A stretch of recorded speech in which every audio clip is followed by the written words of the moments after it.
I'm going to read a couple of tips that would really give you an idea about how to pass this particular exam. So this is, apologies, there's a little bit of a plug, but this is something that we've been doing for a very, very long time, and not much has changed in terms of in the exam. So using this strategy will help you implement this strategy to pass the exam easily. All you need to do is to become proficient in thinking in terms of the questions, in terms of issues. So this candidate writes, I wanted to let you know that I passed the written essay exam first time round. I got 96.8% on the CEQ and in the 80s on the MEQ. Your course and the resources you provided helped immensely with the MEQ. I'd done another prep course which did not hit the mark at all in comparison. My MEQ strategy. I felt that the MEQ questions were pretty much all the ones that I'd seen before, but amended to a consultant standard. I read through all the college feedback online and turned the feedback into questions to practice. Even for the exam questions that were in other formats such as KFC, which is key feature questions, and short answer questions. This was invaluable as there were definitely many questions recycled from these, but changed in format. Further, it got me thinking from the perspective of the college. Secondly, time was an absolutely crucial issue, particularly for people with English as a second language, I imagine, as the questions were long and required thought rather than blind regurgitation. This is an important point here. It's not easy to complete this exam, and what one has to focus on is the domain and the buzzwords, high yield buzzwords that justify that particular domain. That is the most important thing that you're going to be practicing for the MEQ. Long verbose prose and writing it means that you might score very highly in certain questions, but might not complete the paper. And even if you miss 2 questions within a particular theme, that's a lot of marks. It could be up to 14 marks, which puts you out of contention to pass because you're simply outside the 2 standard deviations, because the majority of individuals will at least complete the paper. So it's really crucial that you think about time management and stick to the amount of marks, which is really, amount of marks is equal to the amount of time allocated to that question. 7 marks is equal to 7 minutes. I focused on writing the key points that were highly specific to the questions. I never wrote generic phrases such as established rapport. I focused on breadth rather than depth and answered all questions, but actually wrote very little, focusing on being completely relevant to the question and grasping its deeper meanings and requirements. So one of the strategies is to write down the domains and leave gaps.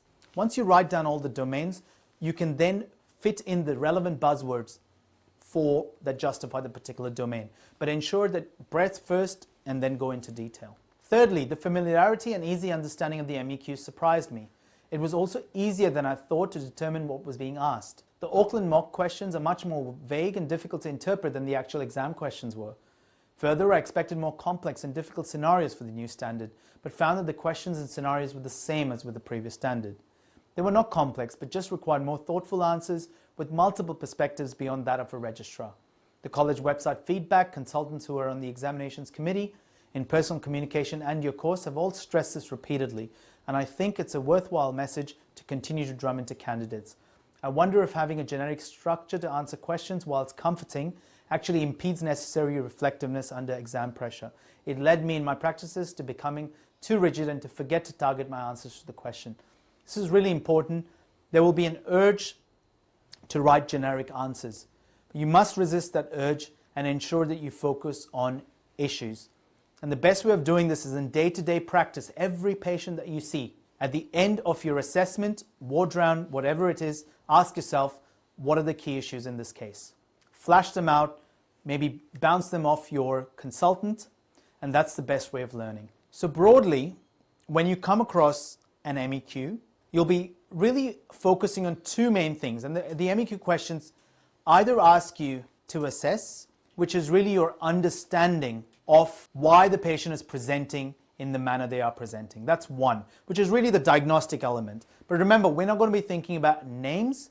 We're going to be thinking about the biopsychosociocultural diet lifestyle understanding, or the diagnostic spectrum. The next aspect that they ask you is management, which is the strategic management. And here you're thinking about either the 6-domain management plan combined with CanMeds, or one or the other. Usually combining both of those 2 gives you the implementation of the management plan. Sometimes they'll simply ask you what are the ethical and professional issues that arise in this case, in which case you know they're pointing towards the CanMeds. So So these are the two broad domains basically that come up even in real life clinical practice. I either need to understand first, and once I understand, I can implement. So really, to paraphrase Einstein, as he said, in order to solve a problem, if I had an hour, I would spend 55 minutes thinking about the problem, which is really your understanding, and 5 minutes to implement the solution, which is really your management plan. So understanding the issue is really, really crucial. And sometimes in some questions, as part of management, you're going to need to write your understanding and how you're going to understand, or your assessment as well, depending on the different scenarios you put in. Next, we look at the 4 questions that matter in psychiatry. So this is kind of just flashing it out further. The first 2 are linked to the understanding. What is the problem, or what are the issues? Next, why has the patient developed the problem at this point in time, or the issues at this point in time? So those are the 2 big domains related to the assessment. The next aspect is, how do I solve the problem, or how do I address the issues? And finally, what are the resources available, and what barriers will I face? So these 4 questions are the most important aspects that help us solve a psychiatric problem. So do ask these questions on a daily basis as part of revision for your MEQ, but also to become a better psychiatrist.